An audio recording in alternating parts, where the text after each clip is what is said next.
അതെ, റാപ്പർ വേടൻ തിരിച്ചു വന്നു കേട്ടോ. പീഡന പരമ്പരകൾ ഒന്നൊന്നായി മാറി മറയുമ്പോൾ മുന്നിൽ വരുന്ന ഒരു മുഖമാണ് റാപ്പർ വേടൻ്റേത്. ഉഭയകക്ഷി ഭേദമന്യേയുള്ള ശാരീരിക ബന്ധം പീഡനമല്ല എന്നുള്ള കോടതിയുടെ തിരിച്ചറിവാണ് റാപ്പർ വേടന് ജാമ്യം അനുവദിച്ചിരുന്നത് ഇതുവരേക്കും. ഇന്നലെ വേടൻ പ്രത്യക്ഷപ്പെടുകയും ഒരു ഷോ അറ്റൻഡ് ചെയ്യുകയും ചെയ്തിട്ടുണ്ടായിരുന്നു. അതെല്ലാവരും കണ്ടിട്ടുണ്ടാവുമല്ലോ. ഇത് വേടൻ്റെ ഇന്നലത്തെ ഷോയിലെ കുറച്ച് വാക്കുകളാണ്. താൻ എങ്ങും പോയിട്ടില്ലെന്ന് വേടൻ. ഒരു കലാകാരൻ ഒരിക്കലും എവിടെയും പോകില്ലെന്ന് വേടൻ പറഞ്ഞു. തന്റെ ജീവിതം ജനങ്ങളുടെ മുന്നിൽ ജീവിച്ചു തീർക്കാനാണ് വന്നിരിക്കുന്നതെന്ന് വേടൻ. കോന്നിയിൽ നടന്ന കാര്യാട്ടം പരിപാടിയിലായിരുന്നു വേടന്റെ പ്രതികരണം.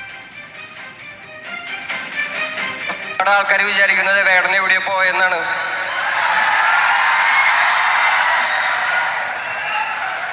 ഒരു കലാകാരൻ ഒരിക്കലും എവിടെയും പോകുന്നില്ല.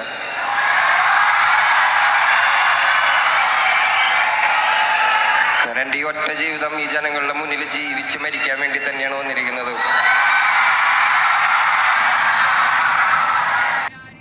അതാണ് വേടൻ ഫാൻസിന് സോഷ്യൽ മീഡിയ സ്റ്റാറ്റസ് ഇടാനും സ്റ്റോറി ഇടാനും ഒക്കെയുള്ള കണ്ടന്റ് ആയിട്ടുണ്ട്. വേണമെങ്കിൽ കേരള യൂണിവേഴ്സിറ്റി ചെയ്തതുപോലെ ഈ വാക്കുകൾ നെക്സ്റ്റ് പഠനോപാധിയായും നമുക്ക് ഉപയോഗിക്കാവുന്നതാണ്. അയ്യോ മറന്നു, നമ്മുടെ ടോപ്പിക് അതൊന്നുമല്ലല്ലോ. വേടന് ഇപ്പോൾ ജാമ്യം അനുവദിച്ചിരിക്കുകയാണ്.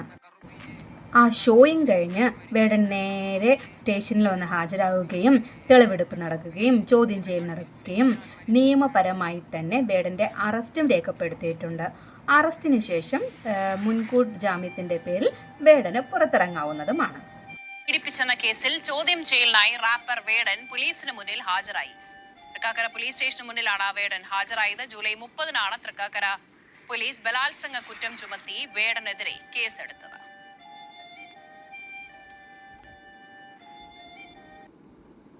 ഇങ്ങനെയുള്ള കേസല്ലേ, ഒന്നും മിണ്ടാൻ പറ്റില്ല. ഞാൻ എന്തായാലും അകത്ത് പോയിട്ട് സംസാരിച്ചിട്ട് വരാം. ഇവിടെ ഉണ്ടല്ലോ നിങ്ങളുടെ അടുത്ത് മിണ്ടിയിട്ടേക്ക് പോകണോ? തീർച്ചയായും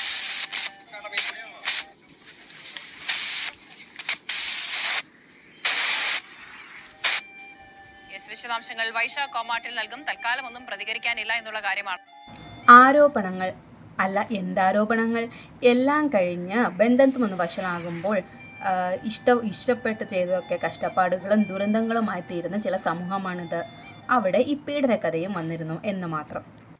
ഇതിൽ കൂടുതലധികം എന്ത് പറയാനാ? അല്ല, ഇനി എന്ത് വരാനാ?